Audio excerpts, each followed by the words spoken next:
na ang dahon ng lubas ay mabisang lunas sa almoranas. Kaya panoorin mo ang aking video at ituturo ko sa inyo kung paano gawin ito. So, ito po mga kaherbal yung puno ng lubas. So, isa po ito sa mga sikreto ko na gusto ko din pong ituro po sa inyo. Kasi marami po sa ating mga kababayan na nagkakaroon ng almoranas. Yung sakit po mga kaherbal na almoranas, talagang delikadong sakit.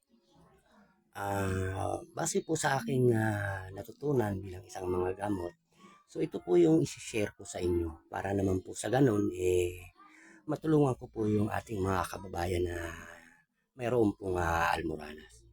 So ito po mga kaherbal ang gagawin lang natin. Kumuha po tayo ng 6 na piraso po na dahon ng lubas. So, iyan ang gagawin po natin mga kaherbal. Tanggalin po natin yung mga dahon. Ayan. Kasi mga kaherbal, kukunin po natin dito yung katas.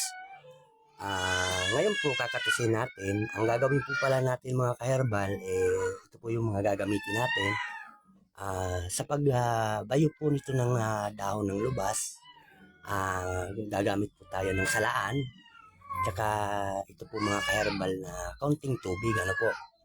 Ayan.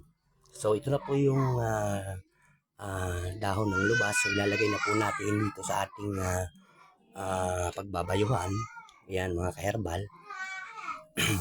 So ito po pala mga kaherbal ang paggawa nito sa mga mayroon pong almoranas. So mga once a day lang po tayo dapat mag-apply nito sa ating almoranas. Ano po? So mas mainam po mga kaherbal na gagawin natin ito bago po matulog.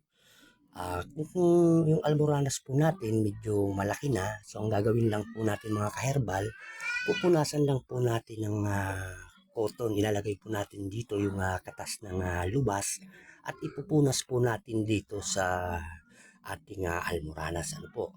Ito po kahit gaano pa kalaki o kahit gaano nakatagal yung ating almoranas, so ginagarantiyahan ko po kayo. Hindi po basta po once a day lang yung proseso natin. So ginagarantiyahan ko po kayo, hindi po aabuti ng 3 buwan yan, gagaling po yung ating almoranas. Ano po?